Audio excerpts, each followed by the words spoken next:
Okay, guys, I believe we're back. So, let me get every little teeny tiny thing situated, and then we should be good to go. This is my preferred method, obviously, to read Project 2025 out loud, but this is what I would prefer to do. But life has been kicking my ass lately, so this has been secondary. But we're back to it today, guys. So if you're just joining us, I read Project 2025 out loud. We are currently on page 346 discussing the Department of Education. I read this live here on TikTok. I am also live over on Twitter Spaces. And if for some reason you miss it, you can always listen later when I upload it to my YouTube channel. Now we have 50 days to go. Online discussion. Reading Project 2025. Kind of cool to have a banner. I just don't know why it can't move it. Maybe I'll just get rid of it for now. Oh, it's still there. There it is. Well, you can see it if it's there. I apologize. So, if you're new here, I read Project 2025. I go through and read line for line the playbook that conservatives are trying to push through for 2025 with Trump. Every single day, people come on here and are like, Trump said that he disavowed this, and every single day, you will see that there are reasons that he absolutely just agrees to it. So, with that being said, let's get into it. I highlight and go through, and eventually the goal is to have all the summaries done at some point in time. But I just want to hit on all of the major points, and I highlight them for later, but I'm reading straight through now. So again, if you are following along, it's on page 346, the Department of Education. If you are new, you are more than welcome to go to the link in my bio, and it says my YouTube channel if you want to listen that way. Otherwise, let's get started, shall we? Okay, so we left off. Make sure to hydrate, guys. Diet Dr. Pepper, water, all of it. We left off on the top of page 346 where it said, the next administration should take particular note of how radical gender ideology is having devastating effects on our school-age children today, especially young girls. Okay? Sorry. My allergies are bad. I apologize. I feel like I'm on the brink of sneezing all day long. So, apologies on that front. School officials in some states are requiring teachers and other employees to accept a minor child's decision to assume a different gender while at school without notifying the parents. This is not entirely true. If some child comes to school and says, I am a cat, and teacher says, oh, you're a cat today. I'm a firefighter. I'm a firefighter today. Oh, I'm a girl. I'm a boy. Kids are kids. And they would notify the parents if there was an issue. It's just, this is all fear. It's all about fear. Thanks for joining the team, laddie. Again, guys, I apologize if I do not see your gifts. Gifts are never required. They're greatly appreciated. I don't always see them, but I do see them later on, so I do appreciate you. So thank you for the gifts. If I don't acknowledge you, I apologize. I do see them later, and I do appreciate you.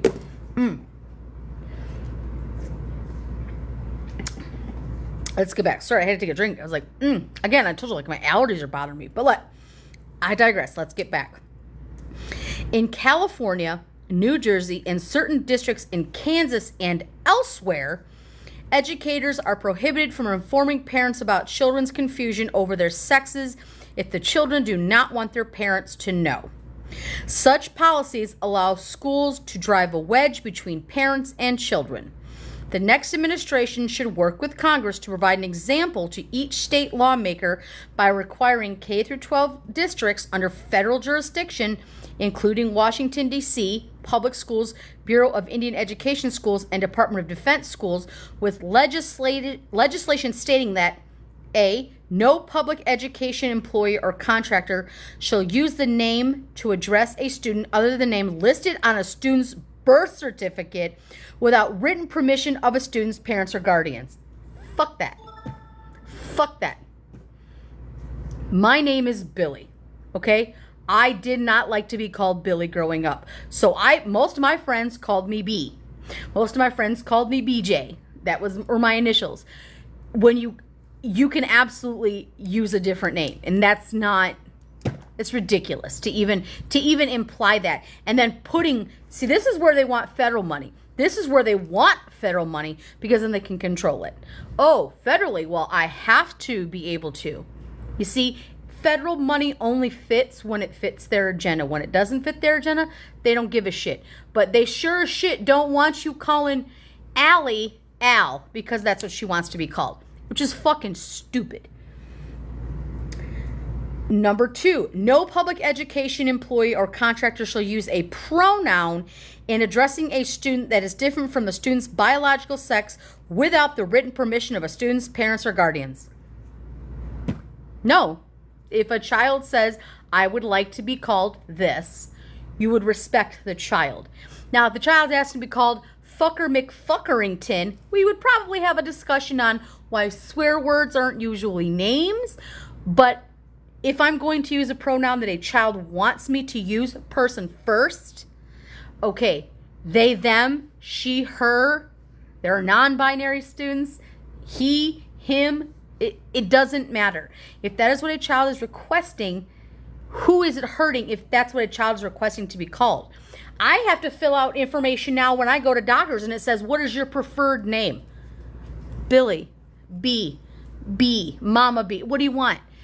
That's life. If somebody wants to be called something different, not everybody likes their fucking name. It's just so asinine to even just tie federal funds around it. Number 3, no public institution may require an educational or employer or contractor to use pronouns that do not match a person's biological sex if contrary to the employer or contractor's religious or moral convictions. Right there, bottom of page 346. I'm going to say it again. No public institution may require an education employee or contractor to use pronouns that does not match a person's biological sex if contrary to the employee's or the contractor's religious or moral convictions. Now you want to bring moral convictions into a classroom of kindergartners who have to do fucking shooter drills, but because Allie wants to be called Al, you're to notify the parents, fucking get bent. That is ridiculous. And you're saying, well, I am full on Christian and I don't believe that, Sammy actually is Sam. And so against your moral code, your religious beliefs, which religion are you referring to? Christian nationalism. That's what you're referring to. You're not referring to Muslim. You're not referring to Buddhist. You're not referring to atheist. You're not referring to Wiccan. You are talking about Christian nationalists. You're not even talking about Christians at this point. You're talking about Christian nationalists. Control, control, control. Dig down, control. State lawmakers should use this model and adopt similar provisions for public schools within their borders. Federal lawmakers should not allow public school employees to keep secrets about a child from that child's parents. It's not secret. Because I'm going to guarantee you most of those kids either are scared to tell their parent, so school is a safe place among their peers where they can discuss things like that, kids their own age, or their parents are very well aware and maybe didn't sign a form. If a child comes to school and says they want to be called Daniel fucking Tiger and their name is Peyton, I'm going to call them Daniel, not fucking, but Tiger. You see how, just inclusion matters. Not everybody likes their name. Not everybody likes their association with their name. Not everybody, and so what? So today your child goes to school and they're like, I'm a girl. Tomorrow they're like, I'm a boy. The next day, I'm an ice cream cone. Do you see how the fuck? Let kids be kids.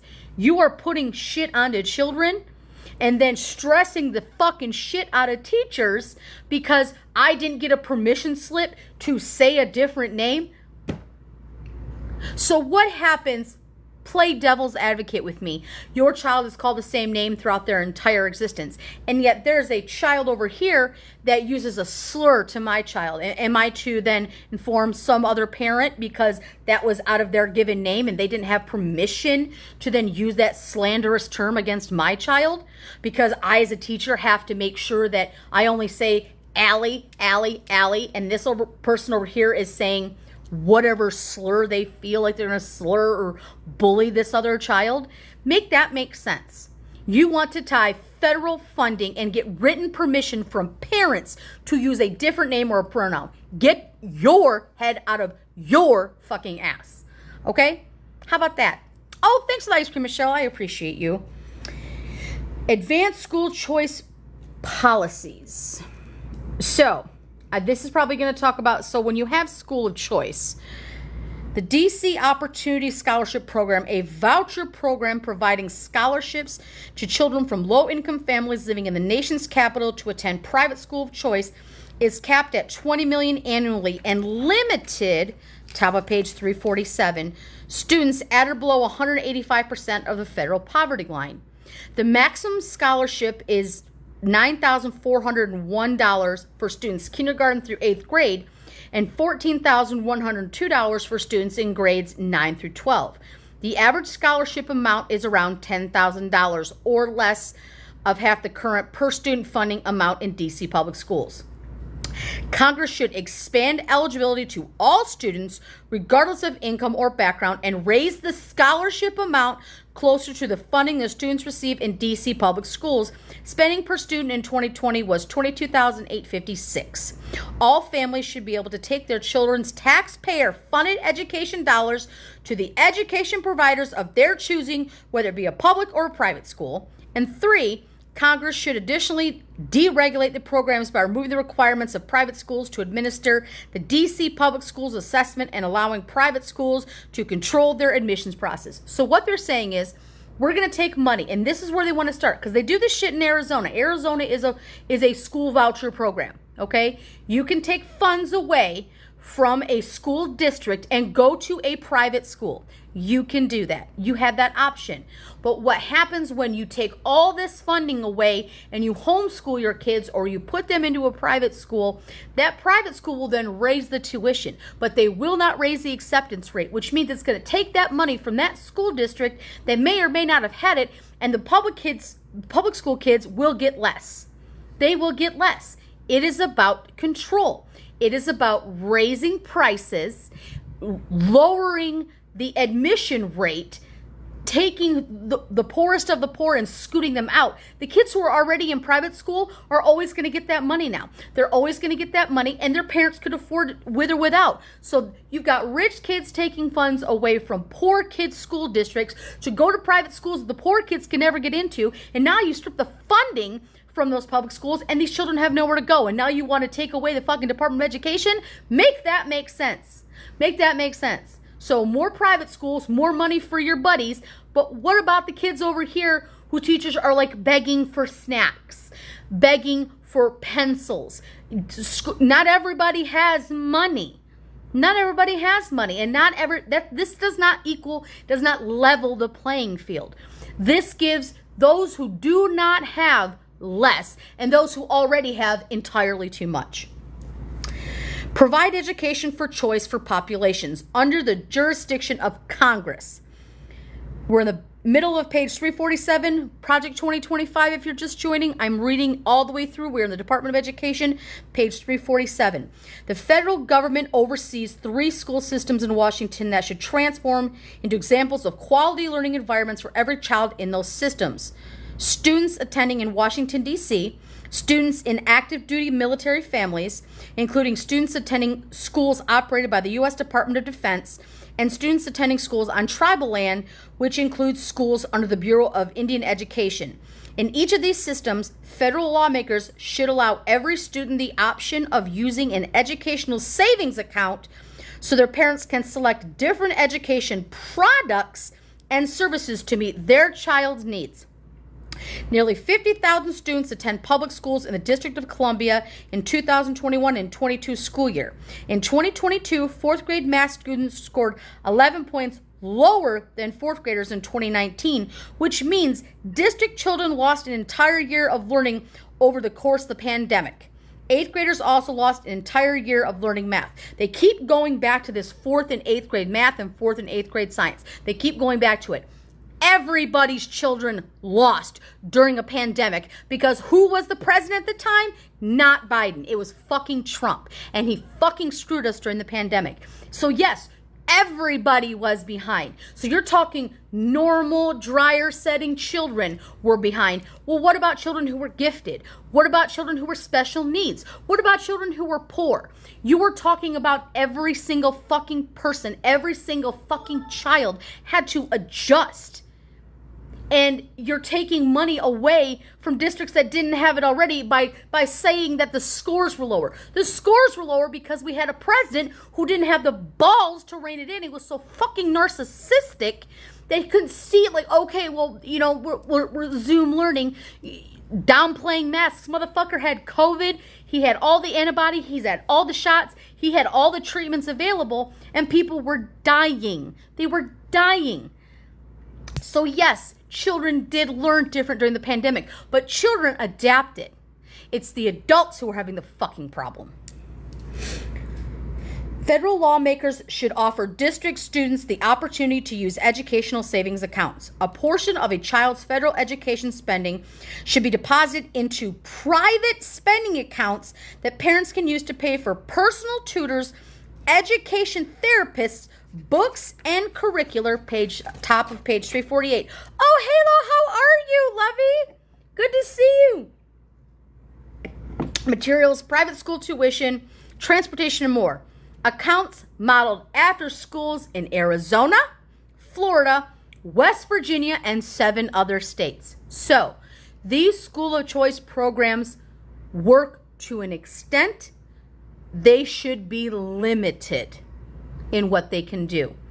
If I have a child that has to go to a different school based on a different need, gifted, special needs, otherwise, moving, whatever the case is, it should get to follow my child. But you're saying, you know what, we're going to let parents make all that decision. I've seen parents buy like items that they would deem as educational that others would not. They would buy toys. Some would buy books. But you're taking it away from those public districts. So remember that. Remember that. But they want to abolish the Department of Education altogether. Because remember, when you have federal funds, you have to adhere to an IEP. Okay? When you're special needs, when you have additional learning disabilities, things like that, you need those. And when you take away federal funds, and if it's a private school, you don't even have to adhere to that. So again, keeps it knocking it further down. Members of Congress should design the same account system for students on active military families, including students attending schools and receiving funding under National Defense Authorization Act, the NDAA. Heritage Foundation research found that even if 10% of students eligible for accounts under such a proposal transferred from an assigned school to an education savings account, the change for sending the district would be 0.1% of that school's K-12 budget. That's bullshit. That's bullshit. That's where they're starting it. They got to run trials in certain areas. In certain areas. And then they see if it works. It doesn't. That's too low of a budget. There's no way that sustains. There's no way that you can tell me that you can go to the poorest county in Arizona and then take that money away, homeschool your kid, and the one fucking school that these kids have in the middle of nowhere gets less funding because you decided to homeschool. Make that make sense. You're taking money away from schools, and then you're raising tuition at private schools. So it's who you know. We're not taking more students now. We're not taking more students. We're raising tuition. So then again, the have and the have-nots get tilted even further. But now you're doing it on a scholastic level, starting at K through 12. So here's like all students around, kindergarten. Okay, some people are different. Some people are nonverbal. Some people are super gifted. Some people are super hyper. I mean, neurodivergent. There could be anything in between. But you start taking funds away and giving that money Okay, well, now you've got 5 families that homeschool and there's 25 kids involved and they all do it together, roundabout, whatever they want to do. But they're taking it from these poor schools. And you want to get rid of Head Start. And you want to get rid of PBS. Okay. Well, now my kids are just fine. We can be over here, but and then the gap just keeps spreading. Even if heavily impacted districts with large numbers of students receiving impact aid, the budgetary effect would be less than 2%. Show me the figures. That they don't even cite it. They just say that that's what it is. Yet these children would have the chance to receive a customized education that meets their unique needs. Customized education means a controlled Christian nationalist, you're staying at home, you don't get to read any of these banned books kind of bullshit. This isn't like free thinkers that just get to go out and do anything. Oh, thank you for the tag, Angela. I appreciate you. That's not what that means. And they know it, but they can sell it saying, hey, look how great this works. Anything works great for children who have privilege and support. Anything works great. Oh, and now I don't even have to worry about my kids' tuition. So now I have more money and just keep raising that. Oh, thank you for the heart, Omi. I appreciate you. Or the heart, the rose. It disenfranchises those who never had the chance. Anyway, welcome to the team, Marcy. It disenfranchises them even further and spreads that disparaging amount further. These children would have a chance to receive the customized education as well as ESA programs. Families who are homeschooling are district in statute from families who use an ESA to customize an education at home. Furthermore, research from the Claremont Institute used documents provided by a whistleblower demonstrating how educators in the Department of Defense schools around the world are using radical gender theory and critical race theory in their lessons. So they're, Gabby coming in with the vote stickers. Thank you. I appreciate you. So think about what that means, guys. They're saying that whistleblowers are the reasons that you need to homeschool your children because too many National Defense Authorization Act schools who have military families are teaching too much radical ideology. They're teaching your kids. That's what they're doing. They're teaching your kids. You can say gender ideology. You can say climate change is a hoax. You can say abortion is not healthcare. You can say LGBTQ isn't real, whatever the fuck you need to tell yourself. But what you're saying is, we're teaching this in school because this is life. And if you have your own ESA funds, you don't have to listen to that. And you don't have to obey reality, apparently. Which is it's just ridiculous. No, I lost my spot. Okay. Let me see. Department of Defense schools around the world are using radical gender theory and critical race theory in their lessons. They're teaching you fucking history. They're teaching you systemic racism exists. They're teaching you civil rights are important. They're teaching you women's suffrage was important. They're teaching you that until the 70s, you can buy a fucking house as a woman. Do you see? So by them saying, hey, this is what happened in the 1910s, 20s, 30s, 40s, 50s. Here's what happened in the 1800s and 1700s because you don't want to repeat it. And they're saying strip those funds so that they won't have those discussions because white kids shouldn't feel guilty. It's fucking so stupid. Such ideas are highly unpopular among parents. No, they're not. They're not unpopular among parents. They're unpopular among Christian nationalist families who teach this barrage of hate. That's what they're not liked by. The instruction material discards biology in favor of political indoctrination and applies critical race theory core tenets advocating for more racial discrimination. Such ideas are highly unpopular among parents according to national representative surveys, and the course material attempts to indoctrinate students with radical ideas about race and the ambiguous concept of gender. Thank you for the roses, Omi. I appreciate you. No, it doesn't. It teaches your child that everyone is different.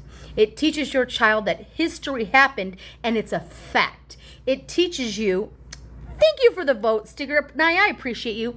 It teaches you that we being Gen X, Millennials, Gen Z, Gen Alpha, are no longer going to tolerate the bullshit. They don't want you learning facts. They want you learning alternate facts that fit their narrative, because then they can control you. Finally, schools on tribal lands and under the auspice of the Bureau of Indian Education, the BIE, are among the worst performing public schools in the country. Research from Rep. Burgess Owens' office reports that graduation rates for BIE students is 53%, lower than the average for Native American students in public schools around the country, and nearly 30 percentage points lower than the national average for all students. In 2015, Arizona lawmakers expanded the state's educational savings account programs to include children living on tribal lands, and by 2021, nearly 400 Native American children were using the account. Let them cook. Look at Naya. Halo coming in with the cheers. In certain instances, money needs to be allocated for those who are not doing as well. Not to take out information, not to not teach something because you don't agree with facts. That is a very different subject. If a school is underperforming, you need to make sure the school is performing. So yes, I agree. In this instance, you should be giving money to tribal lands so that children have ESA funds and that money available, because they're underperforming and because they need to be where every child has the opportunity, every child has the chance. That's what that's for. But this doesn't mean like Johnny, Timmy, Peyton, and Mikey over here who already go to a fucking private school whose parents own fucking like 3 McDonald's chains or what the fuck ever they own, and a dealership of some kind. They take that money away from schools. That would then make those schools worse again. Like, what's not clicking? The more money you take away from kids who didn't need it in the first place, it will take it from people who need it. They need it. They need those resources. Head Start, meals, SNAP, TANF, benefits, special needs. And again, we are talking, okay, so special needs, yes, but we're talking just basics. Basic. This is history. This is what happened. This is math. This is how you solve it. This is English. This is how it's written. This is a second language. Thanks for joining the team, Hannah. Appreciate you. Every single subject that we have ever learned, children should get to learn the same way. Thank you for the vote, Sticker Hannah. I appreciate you. That is what it means to advocate for your child. Not to take them out of school and say, all these books are bad. Anytime you want somebody to ban a book, hell, I don't even want the Bible banned because it's a book. And if a child wants to read a book to learn, to have discussions, to open their minds, why is that a bad thing? Because it takes the control away from those who are controlling and opens that free thought. They don't want you to have free thought, so they're going to wrap it into climate, abortion, LGBTQIA, critical race.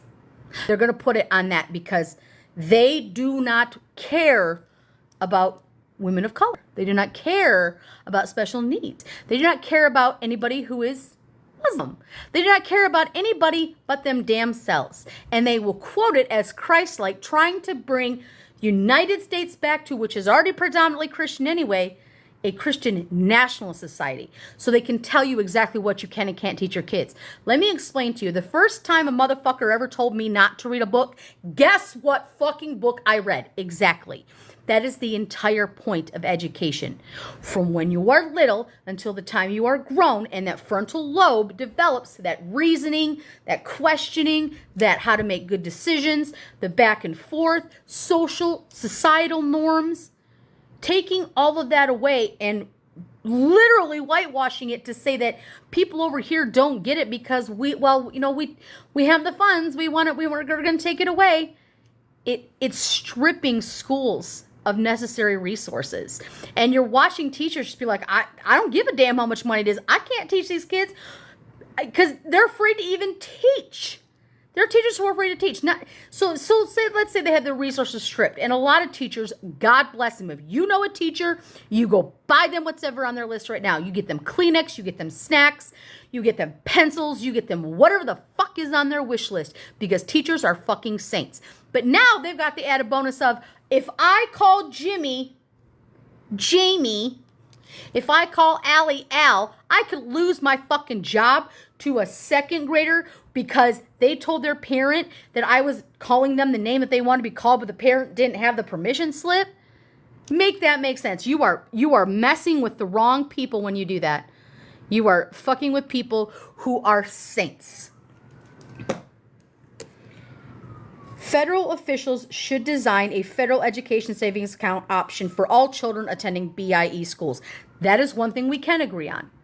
They should have more money for schools that are underperforming. If BIE happens to be the school that's underperforming, then yes.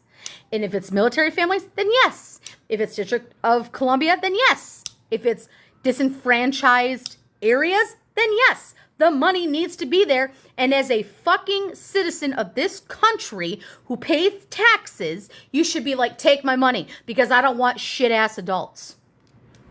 Raise it whatever they want. Give them whatever they need, because I don't want to live next to fucking 14-year-old dickheads. That's what it is. Dealing with 45-year-old bald dad over here with a fucking MAGA truck. That's what they don't want to deal with. That's it. And if that's the case, take my money. Take it all. The next administration should make the K-12 system under federal jurisdiction examples of quality learning opportunities and education freedom. That's not freedom. That education freedom is an oxymoron. It is control. Top of page 349. Washington should convert to some of the lowest performing public school systems in the country into areas defined by choice, creating rigorous learning options for all children from all backgrounds, income levels, and ethnicities. But don't talk about DEI. Don't talk about gay dads who have 2 daughters. Don't talk about single mothers. So which inclusion do you want? The inclusion that fits your bill, or the inclusion that clears the checks? That's all you're talking about. Expand education choice through portability of existing federal funds. See, and here's the thing. School of choice, and expand federal funds. School of choice only works if it's statewide, because they don't have to adhere to anything. Setting education policy on the right track long-term would require sunsetting the U.S. Department of Education altogether. Right there, page 349. Take out your highlighters, kids, because it's right there. Setting educational policy on the right track long-term would require sunsetting the U.S. Department of Education altogether. Doing so would not result in fewer resources and less assistance for children with special needs or from low-income families. Yes, it does. Yes. How does it not? How does it not? Making something not federally accountable takes away money from special needs and low income. You're taking away an entire department of education. We're not talking about trade. We're not talking about commerce. We're talking about fucking kids. Doing so, rather, closing the federal behemoth would better target existing taxpayer resources already set aside for these students by shifting oversight responsibilities to federal and state agencies that have more expertise in helping these populations. Wrong. False, lie, bullshit, called it now. It will absolutely strip that. If you want an example, come to Arizona. There are areas that have less money because people move to a district, take that funds, and then go back and do their freedom of education, as they put it. The Individual Disabilities Education Act idea is a federal law governing taxpayer spending on K-12 and students with special needs. The law stipulates that children have the right to free and appropriate education, and 95% of children with special needs attend assigned public schools. Keep going. The education is not always appropriate, however. Special education is fraught with legal battles. Some argue that the education of children with special needs is the most litigated area of K-12 education. You goddamn right it is. You goddamn right it is. You damn right it is. You know why it's heavily litigated? Because there are people out there who don't believe that certain special needs kids should have certain things. One-on-ones. They don't get to have A's. They need to have this. So yes, it's heavily litigated because there is a need. Did I say a regular dryer setting child? Did I say somebody who just goes the fuck to school every day? No, I said special needs. Heavier litigated because there is more discrimination against them. So yes, it is a big fucking deal. Thus, despite nearly 50-year-old federal law that sees regular revisions and reauthorization and approximately $13.5 billion per year in federal taxpayer spending, parents still struggle to establish intervention plans for their students with public school district officials regarding the physical and educational requirements for the children with special needs. Right here, they're talking shit about special needs. Right here. They're going to candy coat it saying, oh, no. We're trying, but it's just the budget's too high. I don't give a fuck. If a child with CP needs an accommodation, you're going to give it. If a child with autism needs an accommodation, you're going to give it because you don't want to raise shithead special needs children. Is that too hard to fucking ask? I mean, state-level education options often exclusively serve children with special needs for these very reasons.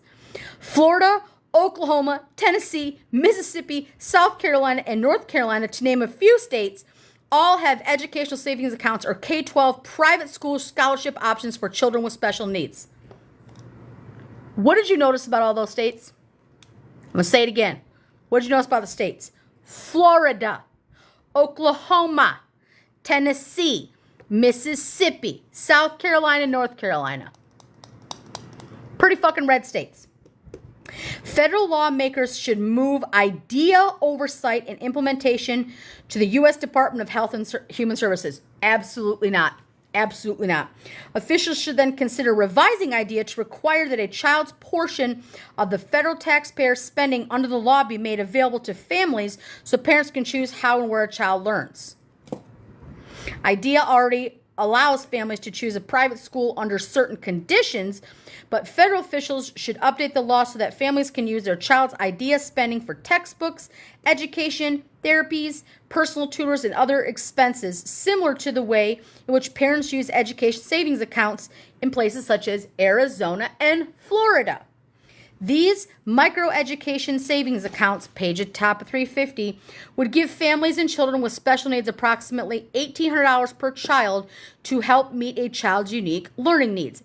$1,800 is not shit when it comes to special needs. Don't believe me? What do you think it costs for an hour of speech therapy when you're self-pay? Anybody? Several $100s. Okay? $1,800 isn't shit. Members of Congress and the White House should consider a similar update to Title I of Elementary Schools and Secondary Education Act, the ESEA. Title I is the largest portion of federal taxpayer spending under the federal education law, and the section provides additional taxpayer resources to groups or groups of schools in lower income areas.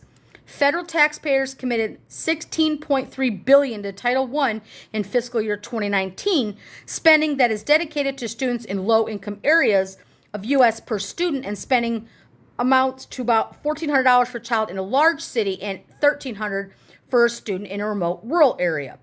Research finds, though, that this enormous investment has not produced positive results for children in need. Sorry, let me take a drink. The achievement gap between children from the highest and lowest income deciles has not improved over the past 50 years. And recent dismal outcomes of the National Assessment of Educational Progress show declines for all students, with math scores registering declines for the first time in history. Again, they're going back to COVID numbers, and they're saying, well, it's not really improved in the past 50 years. Do you know how much prices have changed in the past 5 years, let alone fucking 50 years? Initially, the responsibilities for administering and overseeing Title I should be moved to HHS along with IDEA. No. Thank you, Love and Light. Let them cook. Students attending schools that receive Title I spending should also have access to microeducation savings accounts that allow families to choose how and where their children learns according to their needs. It should be in addition to, not just as in addition to all other funding. Parents should be allowed to use their child's Title I resources to help pay for private learning options, including tutoring services and circular materials. So books.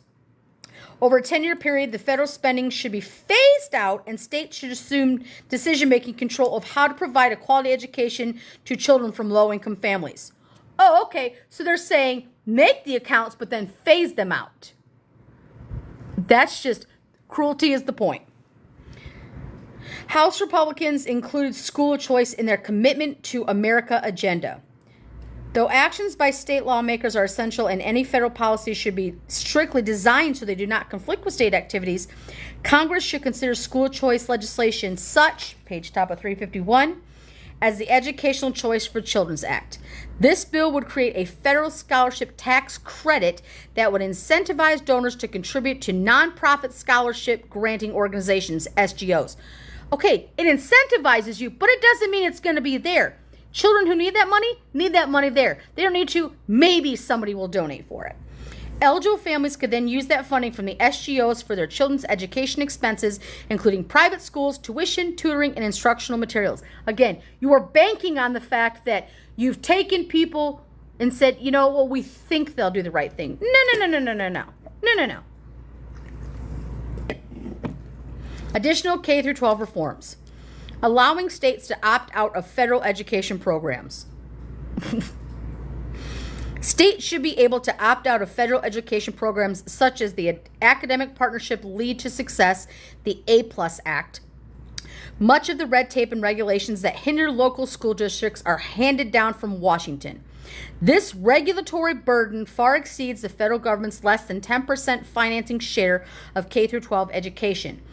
In the most recent fiscal year, 2022, states and localities financed 93% of K through 12 education costs, and the federal government just 7%.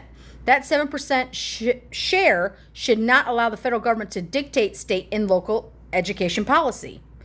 To restore state... Oh, Halo with the gun. Thank you. I just saw the side of my eye. What you trying to do? Thank you. I appreciate you. To restore state and local control of education and reduce the bureaucratic and compliance burden, Congress should allow states to opt out of the dozens of federal K through 12 education programs authorized under the Elementary and Secondary Education Act and instead allow states to put their share of federal funding toward any lawful education purpose under the state. No. I don't trust it. How can you trust it? You can't trust them to do anything. So you're just saying, oh, well, we're going to phase it out. This policy has been advanced over the years via a proposal known as the Academic Partnership Lead Us to Success, the A+ Act. Higher education reform. Accreditation reform. Congress established two primary responsibilities for the U.S. Department of Education in the HEA. Number one, to ensure the administrative capacity and financial responsibility of colleges and universities is to accept that Title IV funds, and two, to ensure the quality of those institutions. Congress did not endow the Department of Education with the authority to involve itself in academic quality issues relating to colleges and universities that participate in Title IV student aid programs.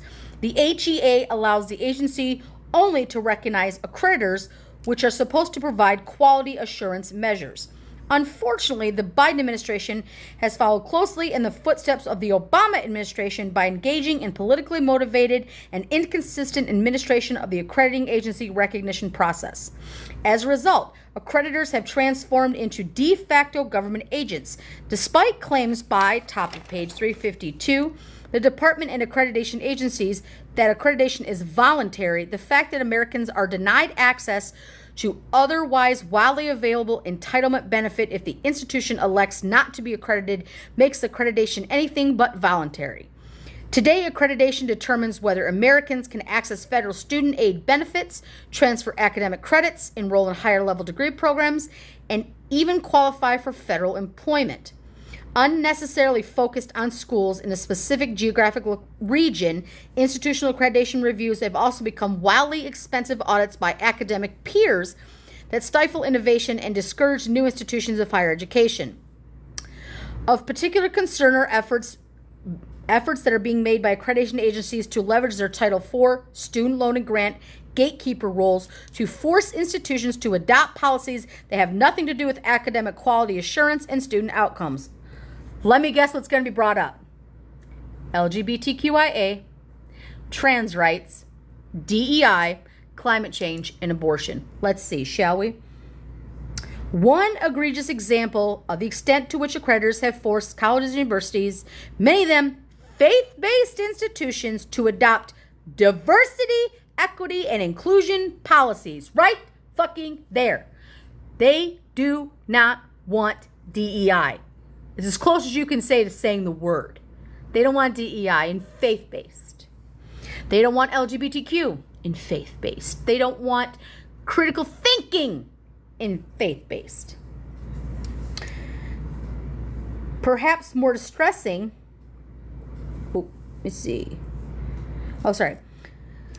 One egregious example is the extent to which accreditors have forced colleges and universities, many of them faith-based institutions, to adopt diversity, equity, inclusion policies that conflict with federal civil rights, state laws, and institutional missions and culture of the schools. Perhaps more distressingly, accreditors, while professing support for academic freedom and campus free speech, have presided over a precipitous decline in both over the past decade. Despite maintaining criteria that demand such policies, accreditors have done nothing to dampen the liberal chill that has swept across America's campuses over the past decade. The current system is not working. A radical overhaul of the HEA's accreditation requirements is thus in order. The next administration should work with Congress to amend the HEA and should consider the following reforms. 1. Prohibit accreditation agencies from leveraging their Title IV gatekeeper role to mandate the educational institutions by adopting diversity, equity, and inclusion policies. So fucking wrong. Protect the sovereign states' rights to decide governance and leadership issues for their state-supported colleges and universities by prohibiting accreditation agencies from intruding upon governance of state-supported educational institutions. And number 3, protect faith-based institutions by prohibiting accreditation agencies from... Oh, thanks for the rose. I appreciate you. Number 1, requiring standards and criteria that undermine the religious beliefs or require policies or conduct that conflict with religious missions or religious beliefs of institutions. And, top of 353, 2, intruding on the governance of colleges and universities controlled by religious organizations. It's all about religion. It's all about control. They don't want you to have any. No, schools can, but we can. But you can, but we can. But they can, but we can't. Revamp the system for recognizing accreditation agencies for Title IV purposes by removing the department's monopoly on recognition by 1, authorizing states to recognize accreditation agencies for Title IV gatekeeping purposes, and 2, authorizing state agencies to act as accreditation agencies for institutions throughout the United States. The next administration and Congress might also consider amending...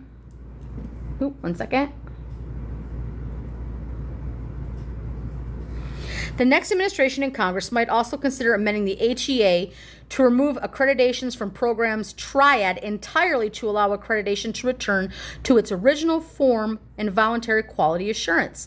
This would permit accreditors to put some teeth back into their standards without creating high-stakes disasters such as institutional loss of Title IV access through paperwork submission errors, a state exercising its constitutional authority to administer its public colleges and universities, or an institution freely exercising religious beliefs of its founders. With the options, neither the department nor the states would oversee recognizing accrediting agencies. The department's role would be limited to evaluating the institution's compliance with federal accounting requirements pursuant to the evaluations conducted by the appropriately credentialed auditors who have no conflicts of interest in performing the review paid by the federal agency charged with overseeing compliance, not the institution being reviewed. HEA student loans. Beyond immediate policy moves and rulemaking at the end of the current administration, abuse of the department's payment pause and HEA loan forgiveness programs, the department should work with Congress to overhaul the federal student loan program for the benefit of taxpayers and students. For the benefit of Betsy DeVos. I said what the fuck I said. It benefits people who are part of the repayment program. Predatory lending. The federal government does not have the proper incentive to make sound lending decisions. The new administration should consider privatizing all lending programs, including subsidized, unsubsidized, and plus loans, both grad and parent. Think about that. Do you know the difference in rate between a private student loan and a federally subsidized student loan? The rates, some are 10, 20 points difference. This would allow for market prices and signal to influence educational borrowing, introducing customer-driven accountability into higher education. Pell Grants should retain their current voucher-like structure.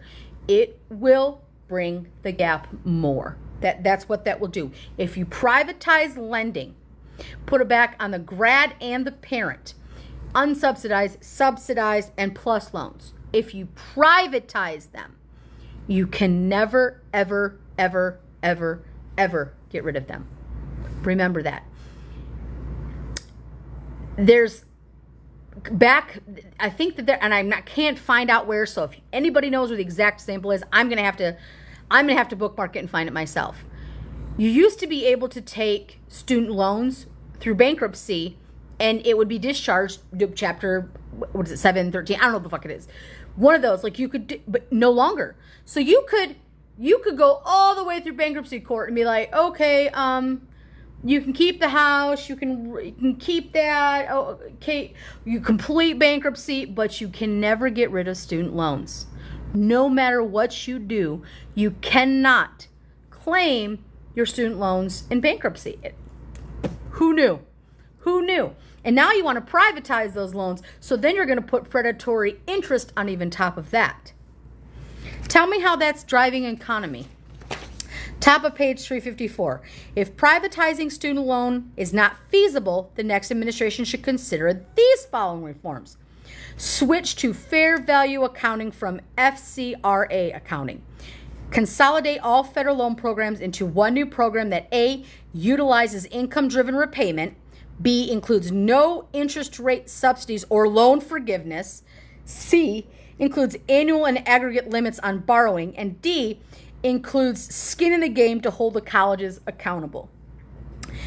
Also, eliminate Grad Plus loans for graduate students and Parent Plus loans for Parent Plus undergraduates. Graduate students are already eligible for unsubsidized Stafford loans. Grad Plus loans are redundant. They also lack some of the safeguards of the Stafford loans, such as annual and aggregate borrowing limits. Parent Plus loans are also redundant because many are privately provided to alternatives that are available. Again, we are talking about education. I'm not talking about buying 2 fucking yachts. I'm not talking about buying a stupid fucking Cybertruck. I'm talking about education. And the more that you take it and peg it by peg it by peg by peg, it will create the have and have-nots. The public loan forgiveness program, which prioritizes government and public sector work over private sector employment, should be terminated. Really? Whatever Congress chooses to do with future loans, there's still a question of the government's responsible stewardship of the existing student loan portfolio. A substantial taxpayer asset. The current administration has recklessly engaged in policy fetish and foraging and canceling student loans with abandon. Yeah, it's just reckless abandon. The next administration should work with Congress to amend the HEA to ensure that no administration engages in this kind of abuse in the future. Specifically, the new administration should urge Congress to amend the HEA to abrogate or substantially reduce the power of the Secretary to cancel, compromise, discharge, or forgive principal balances on Title IV loans, as well as to modify any material the way that repayment amounts or in terms of Title IV student loans.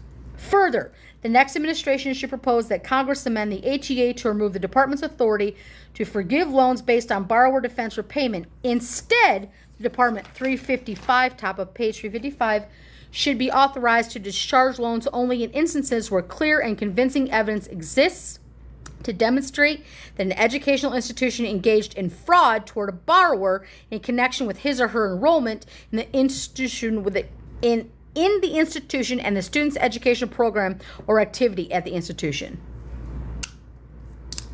Exactly. Cap indirect costs at universities. Currently, the federal government pays a portion of overhead expenses associated with university-based research. Known as indirect costs, these reimbursement cross subsidies leftist agendas, Jesus Christ, and the research of billion-dollar organizations such as Google and the Ford Foundation. Universities also use this influx of cash to pay for diversity, equity, and inclusion efforts. To correct course, Congress should cap the indirect cost rate paid to the university so it does not exceed the lowest rate the university accepts from a private organization to fund research efforts. This market-based reform would help to reduce federal taxpayer subsidization of leftist agendas. Do you want a society that is dumb, or do you want a society that is educated? It's that simple. New regulations. Attacking the accreditation cartel. Seriously? Hang on. How many pages is this? Attacking the accreditation cartel. For a college to participate in federal financial aid programs, it must be accredited, but accreditors have been abusing their quasi-regulatory power to impose non-educational requirements and ideological preferences on colleges. The Secretary of Education should refuse to recognize all accreditors that abuse their power, and new accreditors should be encouraged to start up. Confronting the Chinese Communist Party influence on higher education. This is why education is important, because this shit is fucking stupid. According to the media reports, more than 100 universities in the U.S. received nearly $100 billion in gifts and grants from China-based sources between 2013 and 2020. Much of this money derives from the Chinese Communist Party and its proxies. The next administration must reverse Biden's administration refusal to enforce Section 117 of the HEA, which directs colleges and universities to report gifts from contractors and sources outside worth more than $250,000 or more. Investigate post-secondary institutions that fail to honor their Section 117 obligations and make appropriate referrals to the DOJ. And work with Congress to amend the HEA to tie HEA's foreign source reporting requirements to an institution's ability to receive federal financial assistance, particularly participation in programs funded under Title 4 and 6 of the HEA. Allow competency-based education to flourish. How do you have competency-based? Let them cook. How do you have, 50% of, says something. I don't know what it says. It says 50% of goal. It makes you make a goal. I don't know why, so I did it. So apparently I've reached 50% of my goal. Yay! I don't know what that means to reset your gifts. Let them cook. Let them cook, Halo. Let them cook. Competency-based education is a promising approach that could provide a high quality. It's going to make me reset it again. I don't know how to reset it. Okay, hang on a second. My side is saying something, so I'm like, okay, please make sure you set up a new goal now. I don't even know. Thanks for joining the team. Hang on, guys. It's telling me to do something, and I just want to make sure that I'm doing what it needs to so it doesn't end my life. Verification complete. Okay. Manage a goal. I don't know. Okay. Hopefully I did that right. I don't know if that, it just says your live goals. I apologize. Sorry, back to the regular. Competency-based education approach could provide high quality and affordable education to many students.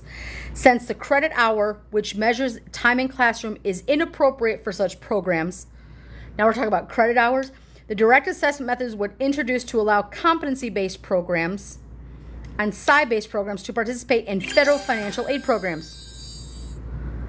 Lady coming in with it. Look at you. See, but now, guys, it's going to tell me. Okay, it's telling me to reset my goal again.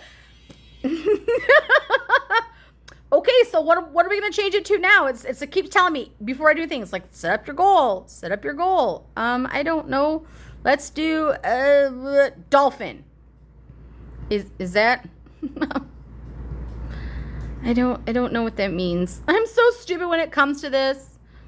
This is like, I'm like, okay, we'll try this one. Maybe that'll work. Okay, there. Shell Bell coming in with the dolphin. I appreciate you. Sorry guys, I get so distracted when I see those things, or when it's like going ping ping ping. Because I'm like, I'm just reading. Okay. Okay, let's take a break. Let's regroup. 10, 9, 8, 7, 6, 5. Dr. Pepper. Okay.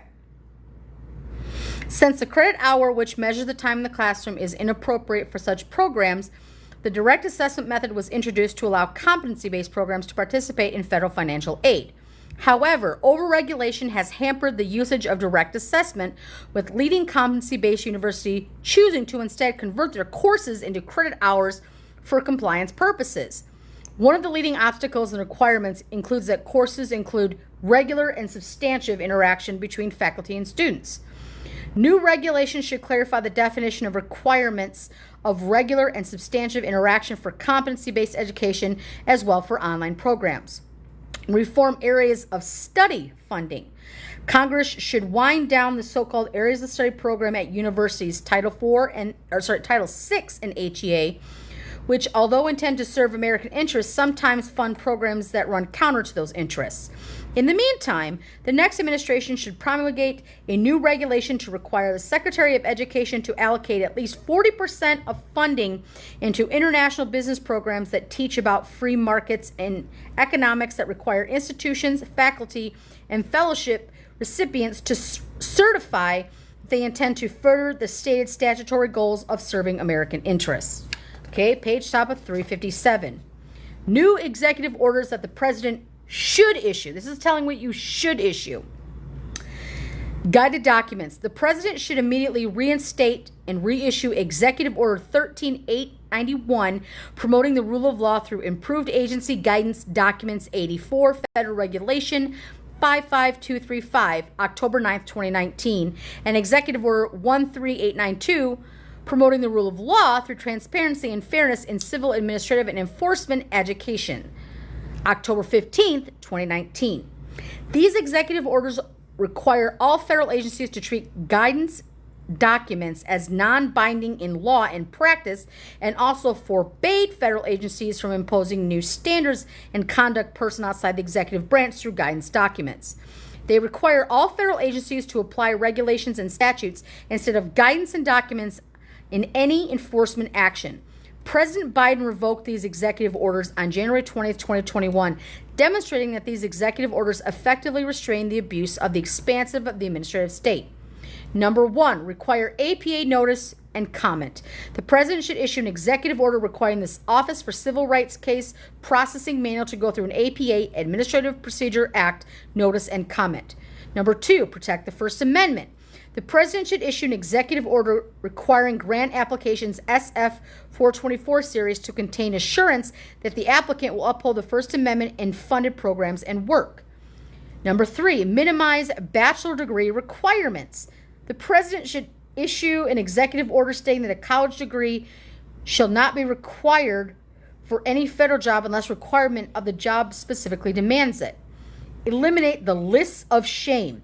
Educational institutions can claim a religious exemption with the Office of the Civil Rights Department of Education from the strictures of Title IX. In 2016, the Obama administration published on the Department of Education's website a list of colleges that had applied for the exemption. This list of shame of faith-based colleges, as it came to be known, since has been archived on the Education Department's website, still publicly available. The president should issue an executive order removing the archived list, preventing such lists from being published in the future. Okay, so basically, you want to dumb down America. You want to dumb it down. You want more freedoms when it comes to your religious rights and first speech. Halo coming in with the brews. Halo coming in with those. Look at you. Oh my goodness. So eliminate the list of shame, minimize bachelor degree requirements, protect the First Amendment, it's dumbing down. Let's see. We have, I think, 3 more pages. Okay. New agencies' policies that don't require legislation or regulations to enact. Transparency of FERPA and PPPRA complaints. The Department of Education should be transparent about complaints filed on behalf of families regarding the Family Educational Rights and Privacy, FERPA, the Protection of Pupil Rights Amendments, PPRA. Uh-oh, it's so... Halo with the Dolphins. Halo coming in strong with the Dolphins. I'm going to have to reset it, aren't I? It's going to tell me, it's like, hey, you need to reset. Okay. Well, like, it doesn't, like... Okay, set up a new goal. What's our next goal? What's our next goal? I'll just go down. Let's do... I like that one. I like the Give Me the Vote one. That's kind of cool. So, yay! Give me the go. See, y'all distract me. Y'all distract me. At the same time, the Department of Education should develop a portal and a resource for parents and their rights under the FERPA and PERPA. The FERPA and PERPA. The portal should contain an explanation of the Health Insurance Portability Accountability Act and HIPAA in public schools procedures to demonstrate the law does not deprive parents of their right to access any health school records. No one's ever did not. Shell Bell with the... Thank you for the vote. Thank you for the vote stickers. I appreciate you guys. In 2020... I'm sorry. My bad. In 2011, Congress added new requirements to the DC Opportunity Scholarship Program, stating that participating private schools must submit to site visits by the program administrator, inform prospective students about the school's accreditation status, mandate that teachers of core subjects have bachelor's degrees, and require participating students to take some form of nationally norm reference test. Notably, the 2011 reauthorization also required for the first time that participating private schools be accredited or be on the path for accreditation. In 2017, reauthorization went further, requiring that each participating school supply a certificate of accreditation to the administrating entity upon the program entry, demonstrating that the school is fully accredited before being allowed to participate. The list of approved accreditors is entirely too small to serve the mission of the diverse schools in the nation's capital. Oh, now we want to talk about diversity? Now we're going to talk about diversity? Although the accreditation regulations should be removed entirely by Congress, in the meantime, the next president should issue an executive order expanding the list of allowable accreditors. Nah, I don't want no damn Trump organization. Thank you for the rose. I appreciate you. The Transparency Program Performance and the DEI Influence. The next president should issue a series of executive orders requiring an accounting of how federal programs and grants spread DEI, CRT, and gender ideology. A review of outcomes for Gear Up and the 21st Century grant programs. Top of page 359. The reissuing of a report on school safety from 2018 with updated information. Yeah, I'd be curious to see the school safety one, since y'all are such 2A humpers. The release of the report of Congress how to consolidate the department and trim non-essential employees. Schedule F. A report of negative influence of action civics on students understanding the history of civics and their disposition toward the United States. It's called fucking history. It's history. It happened, whether you like it or not. You can tell the truth about it or you can lie about it. But history is a fact. This is what fucking happened. This happened here. This happened here. Slavery was here. We took away rights here. Suffrage was here. Civil rights. They're facts. Update the Coleman Report to show the impact of family structure on student achievement. And again, they're talking about nuclear families. They are talking about nuclear families. Christian mom, Christian dad, 15 kids. A full accounting of the CARES Act education expenditures and a report on how many dollars make their way to classroom in every federal education grant and program. Pursue antitrust against accreditors. The president should issue an executive order pursuing antitrust against college accreditors, especially the American Bar Association. New policies, regulations that require coordination with other agencies and or the White House. The department must coordinate any rulemaking with the White House, the Office of Management, the OMB, the DOJ, and other agencies that share responsibility with the department in the administration or the enforcement of statute such as Title VI and Title IX. Moreover, regarding regulations arising under the civil rights laws administered by the department, Executive Order 12550 requires the Attorney General approve final regulations. The Assistant Attorney General for Civil Rights must approve notices proposed by rulemaking. Organizational issues. Historical budget information.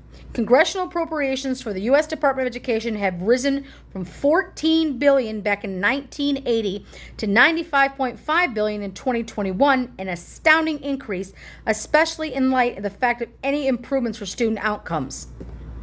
1980, 2020. 30-year difference, huge ass increase, and a reason. Bigger populations, inflation everywhere since the 80s, like really? Recommend budget cuts, shifts, and augmentations, if any. Transferring most of the programs at the U.S. Department of Education to other agencies and eliminating duplicative and ineffective programs would yield significant taxpayer, top of page 360, savings. The proposal would immediately save more than $17 billion annually in various programs. Saving over a decade would be far more robust as the revenue responsibility for many formula grant programs would be returned back to the states. Returned back to the states is code control. When you give rights back to the states, you want more control. Eliminate competitive grant programs and reduce spending on formula grant programs.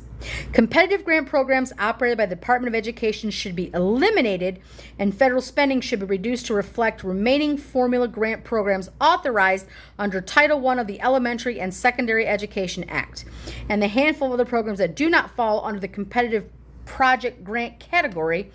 Remaining programs managed by the Department, 361 top, of Education, such as large formula grant programs for K-12 education, should be reduced by 10%. This would cut approximately 29 programs, most of which are discretionary spending. In total, it would generate approximately $8.8 billion in savings. Eliminate the PLUS loan program. Again, so dangerous. As mentioned above, the PLUS loan program, which provides graduate student loans and loans to parents of undergrads, should be eliminated. This would generate an estimated $2.3 billion in savings. End time-based occupation student loan forgiveness. A low estimate suggests that ending the current loan forgiveness schemes would save taxpayers $370 billion. Based on what? Based on what? Do you want an asshole for a neighbor? Do you want an uneducated neighbor? Do you want a dipshit coworker? Keep it up. Eliminate Gear Up. It is not the responsibility of the federal government to provide taxpayer dollars to create a pipeline from high school to college. Bitch, you're right. Too busy making them child brides. Got it. Gear Up should be eliminated, and its function should be instead handled privately at the state or local levels, where policymakers are better equipped to increase college preparedness within their school districts. Personnel. The Department of Education currently employs approximately 4,400 individuals.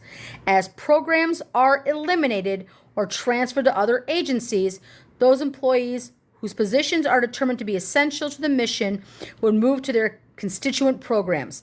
Current salaries and expense at the Education Department total $2.2 billion annually. Thank you for the rose, Sarah. So they want to save $2.2 billion annually.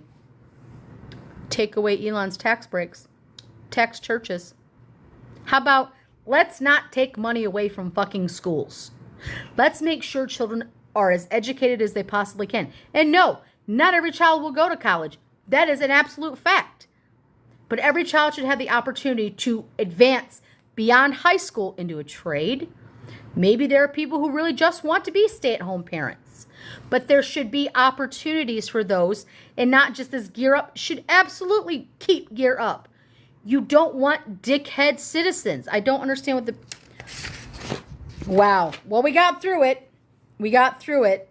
And that's the Department of Education. So,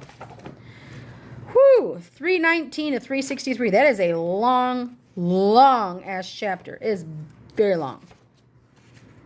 But, so we did 346 and we got to 362. So the next chapter that we're going to talk about, which will hopefully be tomorrow, that's still my plan. Still my plan. Halo coming in with the vote stickers. I love you. Is the Department of Energy and Related Commissions. And that's going to be Bernard McNamee. Now, Bernard McNamee, if we go back all the way to the contributors, McNamee, Bernard,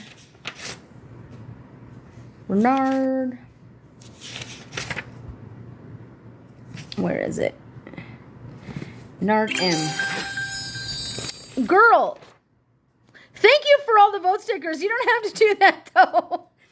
You don't have to do all that. I appreciate you, though. It's always appreciated, as I'm just looking for something like blah, blah, blah, blah, blah.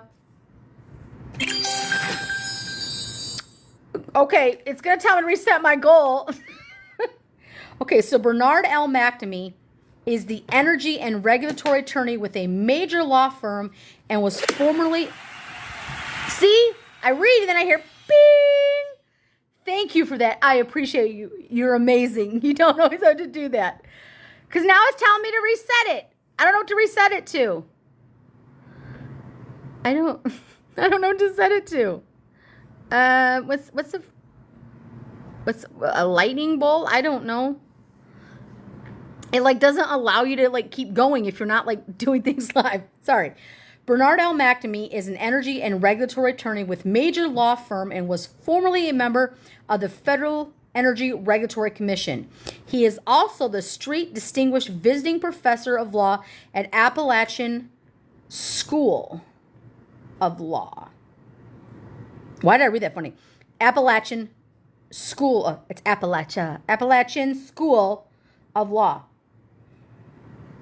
McNamee has served in various senior policy and legal positions throughout his career, including the U.S. Department of Energy for U.S. Senator Ted Cruz and Virginia Governor George Allen.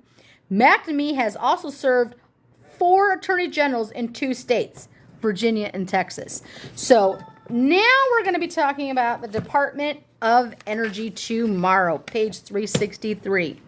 If you have missed any of this, I will upload this to my YouTube. I usually try to do it right away. Sometimes it just takes a long time to download. And you can follow right along because 363, let's see. This is how much we have left in this book. And that's how much we've gone through. But unfortunately, there's still... This is how big this stupid shit is. It's how big it is. Yeet. Yikes. I'll read the first paragraph for tomorrow. American energy and science dominance. The next conservative administration should prioritize energy and science dominance to ensure that Americans have abundant, affordable, and reliable energy, create good-paying jobs, support domestic manufacturing and technology leadership, and strengthen national security. Achieving these goals will require bold policy action reforms that involve the U.S. Department of Energy, the DOE, Federal Energy Regulatory Commission, the FERC, and the Nuclear Regulatory Commission, the NRC. Woo! This is going to be... How big is this chapter, I wonder? How big is this guy? So she starts on 363. Oi. This one's even longer. So this is 363 to 416. That might be a 2-dayer. So that's probably going to have to be Tuesday and Thursday, because not Wednesday, because Wednesdays are never good for me. But, oh my God. Okay. So now that we have gone through and read what we were going to read, let's just go for 5 minutes and take a look and see what's in the news to see if there's anything worth anything. So, Let's go, shall we? So this is just a little bonus. This isn't anything to do with Project 2025 right now. I'm just reading to see if there's any other... What news has come up so far? What news? What's trending? We'll go to Twitter and check. Let's see what is going on here.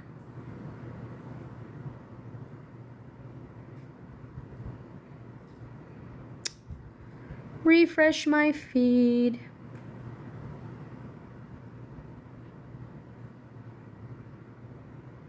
Sorry, it takes a while to refresh my feed, but this is just kind of some bonus content.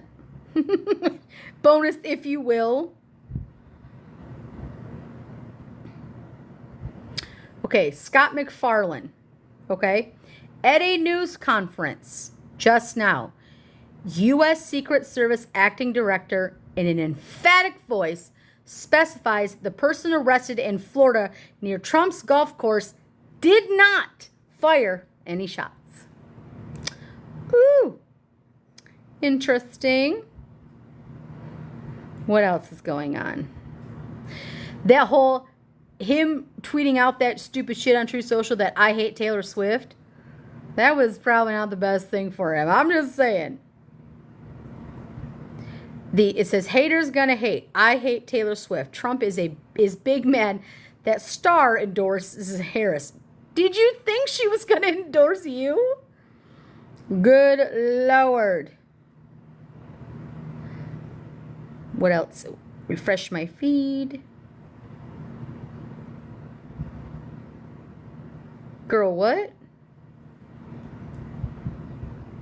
Wait, now I gotta see. What is this? Let me end that space. And if you listen to the full... It says, holy shit. Did Rich Lowry really just say that word on Meghan when talking about Haitian migrants? Finally, he said something to the effect of, look, if we have to create stories in order to bring attention to what's happening, the media... He admits they made it up, right? As opposed to... And if you listen to the full clip, he says... by drawing attention to what's happening on the ground. It's just... Right. As this line goes online, you don't hate the media enough. Go ahead.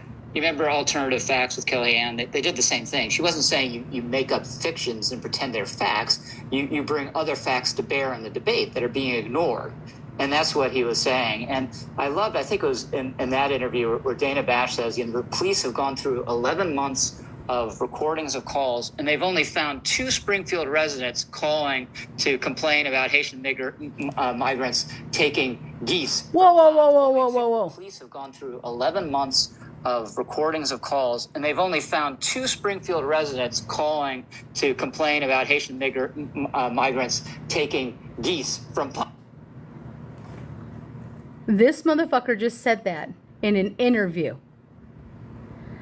I'm gonna... What? Finally, he said something to the effect of, look, if we have to create stories in order to bring attention to what's happening, the media... He admits they made it up, right? As opposed to... And if you listen to the full clip, he says, by drawing attention to what's happening on the ground, it's just...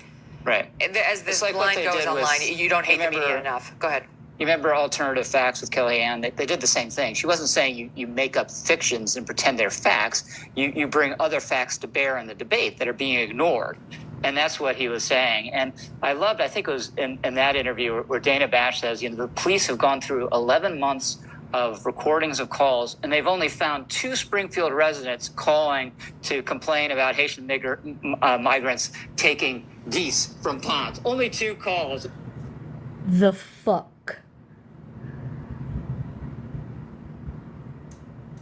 That is, on the Megyn Kelly show, Rich Lowry, who is the editor-in-chief of the National Review, just said that on live television.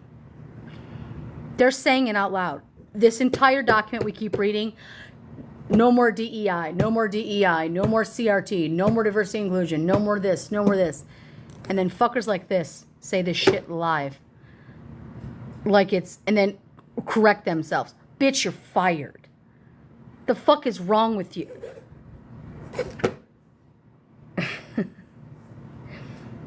If you don't understand why Project 2025 is so bad, right there, right there. See, that's the problem, is his base, this is all they know. And that allows them to be that version of themselves. And it's despicable and it's disgusting. We have 50 days until the election. 50 days. And let me explain to you, for any of those of you in my comments, there is no chance, there is zero chance that Trump will be in the White House ever again. I don't give a fuck what you say, because you're wrong. He's never going to be back in the White House. Because if he was ever back in the White House, your rights, all this shit that you type here on my TikTok, gone. Gone. Your rights will be gone. He is a 2025 absolutionist. He absolutely believes in all of this. 18 of 36 authors have worked directly with Trump in this document. And his name, they say over 300 times. It's way more than over 300 times, because they will also say Trump administration, Trump administration, Trump administration. I'm only going to be a dictator one day. Well, how long do you think it takes to be a dictator? One day. He's going to roll it all out. He'll never be back in the White House again. I'm sorry to tell you. And y'all are going to fight over stupid shit again. You're all going to cause another fucking insurrection all over again for a man who does not give two shits about you. Please make me understand that. Please make me understand in any capacity how that is something that is even close to reality. Explain to me 3 of his policies and why you agree with them. Because you can't. He doesn't have anything. He's being guided. He wants to be a martyr. I said it before. I'll say it again. He loves the attention that these pew-pew attempts are coming his way, because it's attention. Because he never wants to be perceived as weak, and he is declining rapidly. He won't be president ever again, I'm sorry to say, so you're going to have to take flags off of your trucks, or you're going to have to go to jail for him, or whatever the fuck you're going to do. But he's not going to be a president, and in 50 days, we're going to show you exactly what we mean. So, we're going to show you exactly what we mean.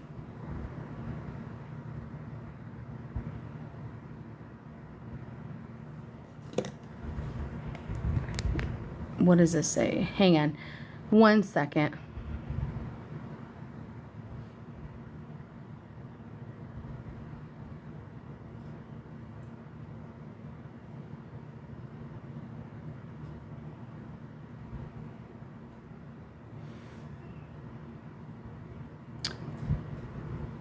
Well, now it's just people trying to.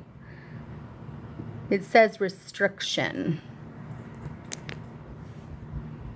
Your live is not eligible for recommendation and restriction because it contains reproduced content. No, it doesn't. It's my voice. It's my voice reading.